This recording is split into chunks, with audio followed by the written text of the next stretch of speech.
Boa tarde, meus irmãos, a paz de Cristo Jesus.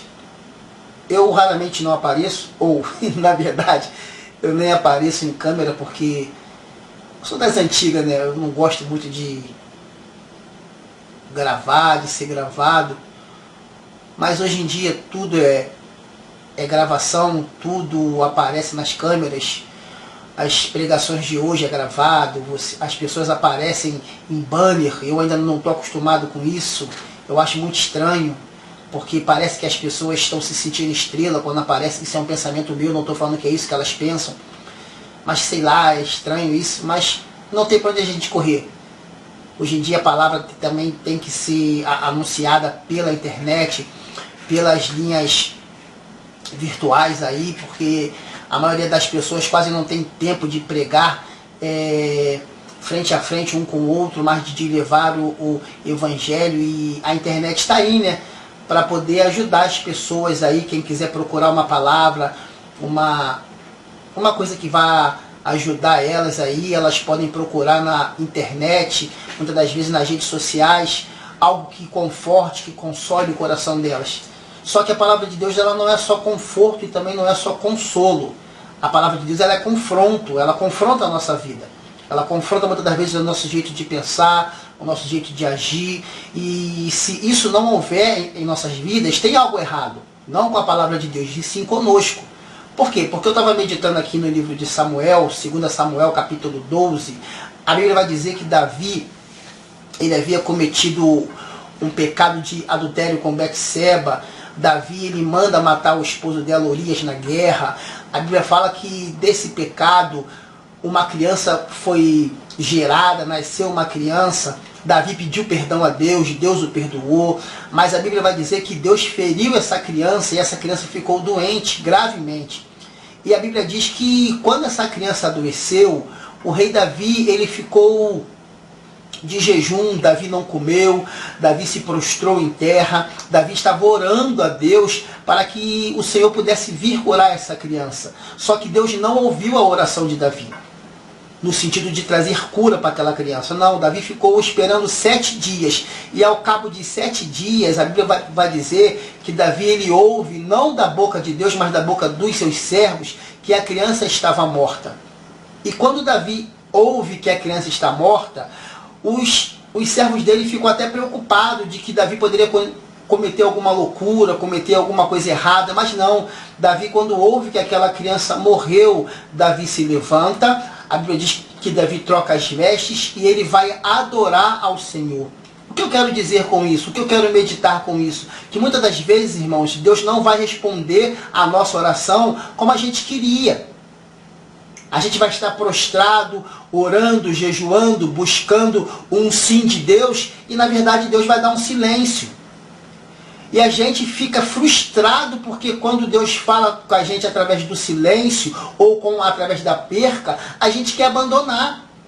Porque se coloca no caso de Davi, você fica 7 dias ali esperando uma resposta de Deus, e esperando, orando, buscando, e Deus não responde. E você vai ouvir pela boca dos outros que a criança morreu. E não era que qualquer criança, era o filho dele. Deus levou aquela criança. Se fosse contigo, se fosse comigo, será que nós estaríamos firmes na casa do Senhor?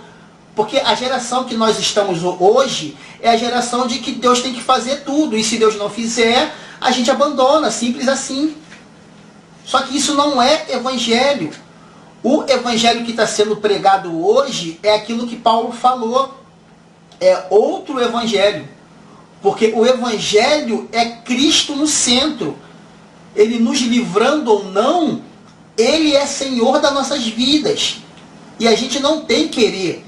Nós somos comprados, nós somos servos dele. E deveria ser o nosso pensamento também. Porque somos literalmente servos dele, mas nós não nos comportamos como servo dele. Nos comportamos muitas das vezes como senhor dele. Nós queremos que ele faça como a gente quer e do jeito que a gente quer. Se ele não fizer assim, a gente abandona. E depois ainda bota a culpa nele, porque vai achar que foi palhaçada. Porque afinal de contas ficou 7 dias orando e a resposta não veio favorável. Só que, irmãos, nessa tarde, hoje é dia 22 de junho de 2023, vamos parar para pensar um pouco, irmãos. Deixa Deus ser Deus na nossa vida, mesmo quando as coisas não estiverem fluindo quando a gente quer, mesmo que doa no nosso corpo, como a Bíblia diz que Paulo orou ao Senhor para tirar o espinho da carne. O apóstolo Paulo orou por 3 vezes e Deus não tirou. Deus falou para ele, a minha graça te basta. E quando Deus fala, a minha graça te basta, não quer dizer que Deus cessou a dor que o espinho causava em Paulo. Não, Paulo aprendeu a conviver com aquela dor. Paulo pregava o evangelho, Paulo fazia a obra de Deus. O espinho na carne ainda o machucava, mas ele aprendeu a conviver e saber que mesmo com dor, a graça de Deus lhe bastava. E hoje, infelizmente, o que está sendo pregado nas igrejas hoje é só vitória, irmão. Que você só vai ter vitória. É vitória no casamento, é vitória no emprego, é vitória na saúde. Nunca se prega perca. A gente não está sendo ensinado nas percas, irmãos. Porque quando Jesus fala para Pedro assim, ó, Pedro, você vai me negar? Pedro fala, não, Senhor, que isso? Como eu vou te negar? Só tenho visto coisas boas. Eu vi o Senhor transformar água em vinho, eu vi o Senhor ressuscitar um morto, eu mesmo andei sobre as águas. Como eu vou negar isso? Como eu vou largar isso? Não tem como, Senhor. Eu não vou te negar. Eu estou contigo até a morte. Porque Pedro até ali nunca tinha visto Jesus apanhar.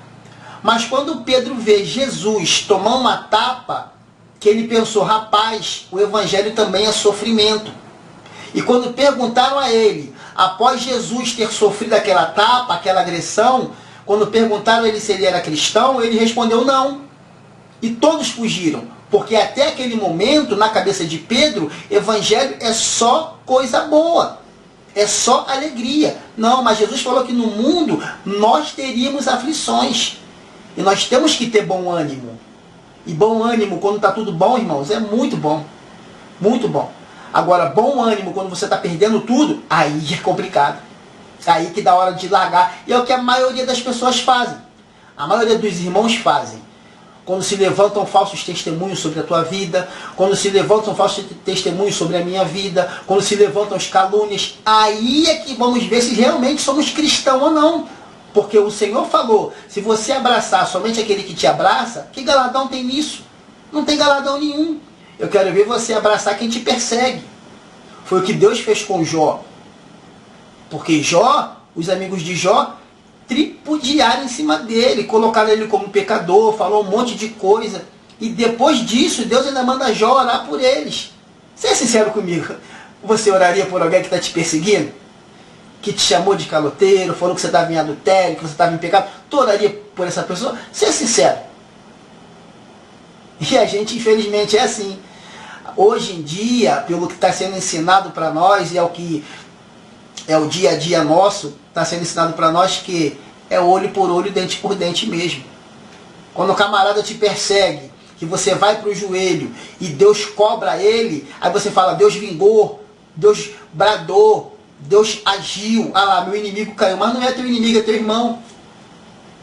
Quando na verdade era para Deus estar orando, para estar ajudando o entendimento dele, mas não, você quer que ele caia. Assim foi com Paulo. Quando Deus converte Paulo, Ananias fala assim, Senhor, esse cara não serve. Esse cara é muquirano. Mas Deus fala, não, ele é vaso escolhido. Imagina isso, alguém que te perseguiu há tanto tempo, Deus fala para você que ele é vaso escolhido, e ainda manda você ir lá na casa dele orar por ele. E você tem que chegar lá e falar, irmão Paulo. Varão. Então, que nós possamos meditar nesta tarde, irmãos, que o evangelho não é somente ganhos, ele também tem percas. Mas com percas ou com ganhos, Deus é Deus na nossa vida. Amém? Assim, eu agradeço a oportunidade em nome de Jesus.